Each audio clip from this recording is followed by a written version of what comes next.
Be here. Who's in a younger year, but we kind of like that that he's running things. Hello, Lucan. May I use the training dummy? Of course. I'll fetch it and give you a list of combinations to practice. Ready to have a try now? That would be wonderful. Be sure to cast all your spells before the dummy lands. If you need to stop practicing before you finish all of them, let me know. And this is a really good opportunity to now jump into combat, because really in the game, this is going to be the first time where you yourself get to learn about combat and combos in a big way and in a new way. For me personally, this was where the game like really starts to open up to the possibilities. Yeah. So we've set up a training dummy, and this is kind of an activity where you're supposed to execute according to kind of the iconography on the top. Now, what we see on the top is the Accio spell, followed by 4 what we just kind of lovingly refer to as basic shots. There are certain spells what the wizards kind of like use, just kind of fling. Andrew's using one now. And you trigger that by tapping R2 on your controller. So you can see in the corner R2. So if you tap R2, that throws out a basic shot. But that R2 is also your gateway to all of the spells that you might slot. So if you hold R2 instead, you can see how the diamond expands. And if we let go, you see how it contracts. Yeah. And so if you hold it again, it expands.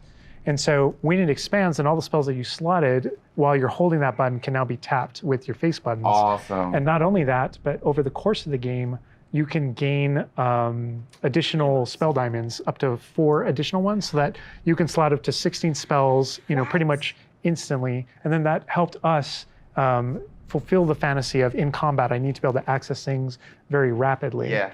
And so you learn over the course of these events, how to juggle not just the spell casting, but also it reinforces an understanding of another feature of the wheel, which is their cooldowns. So as you're casting spells, just to make sure that you're not just kind of like repeatedly using one thing over and over and over again, you can see cooldowns on the spells that he's using on the wheel.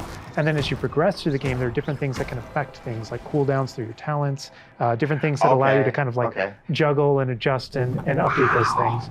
And so if you hold down R2 and you tap the D-pad, it will switch between your other diamonds if you've unlocked them, and that's how you access all those. Oh man, it looks like we're about to get some action over here.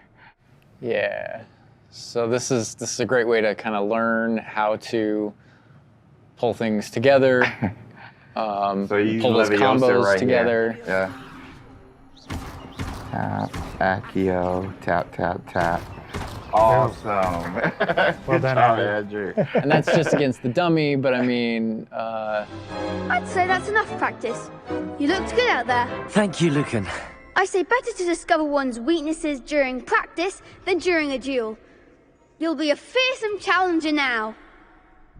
I think now we can take on something a little more challenging. It's going to shoot back. Now let's talk about some more features of the combat system. Hello, Lucan. Is the next round of crossed wands all set? Why, yes it is. I've got a great match lined up. Ready for another round? We're on a PS5 dev kit here, so we're going to be able to kind of pause I'm the action Yeah. and talk about what you're seeing on the screen, because there's about to be a lot going on. Okay. All right, here you can select if you want to fight with somebody else, some of your of the other classmates. students. Yeah. But in this case, we're not. We want that action to feel a little more frantic towards you to really get you that sense of combat. So apparently you've got quite the reputation, because they've got you up against 3 people. 3, yeah. Apologies. Off the jump. So I can explain this just because I know people are going to go into it, but we can probably just kind of jump in. So you're not the only one that has Protego and the ability to deflect. The enemies do too. And we actually play with that when it comes to the spell casting. So you notice that there are different colored kind of shields around the different characters. And you also notice that your spells have different colors on them.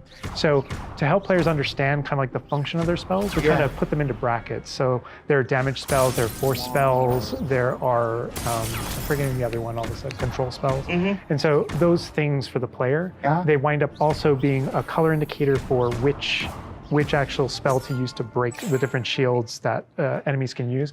That way it rewards kind of like that close attention that you're paying paying on things. We've got this paused here now, and you can kind of see all the elements on the screen, the halo around the avatar's head, each of the different shields, to kind of give us a breakdown of what's Give us going a breakdown of different things that you're saying. So you notice at the top that we're kind of like calling out which enemy you currently have targeted and their level and health. And so, as you target different characters, you'll be able to get that breakdown. Yeah. The halo over your head, whenever an enemy is about to an attack, it's almost like you have a little bit of a sixth sense for those things that are coming. If you see the halo, it means there's an incoming attack, and if you tap the triangle button by default, then that you'll be able to deflect that attack that comes in and off with the protect. And I love that deflect where it goes off and like hits things up and kind of breaks things off walls too. But also, if you hold the button, then it doesn't just deflect. It also deflects and turns around with a counter attack stupefy that actually stuns the enemy. And you can use that even in your combos and stuff. So if you're focused on a character, and you're doing your thing, and someone else attacks you, you can actually turn that attack into a direct attack on the person that you're comboing. Back into gameplay here. Andrew's gonna pretty handily finish these other students off here. Win this duel. Look how fast it is. It's like a dance. Yeah, we really felt like in the movies, there's almost like it's kind of like there's this element of kind of like fencing from a very great distance. That's such a good call. And there are a lot of things that we had to do with our controls and combat system in order to kind of capitalize on that idea that's pretty unique to the Wizarding world. Understandable. Yes. Well, perhaps you should try that next time.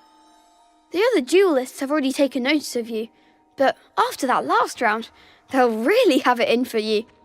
You'd better keep practicing if you want a chance at winning, or at least surviving the next round. I'll let you know when we're ready. Hope to see you then. The next round is for all the gobstones, so to speak.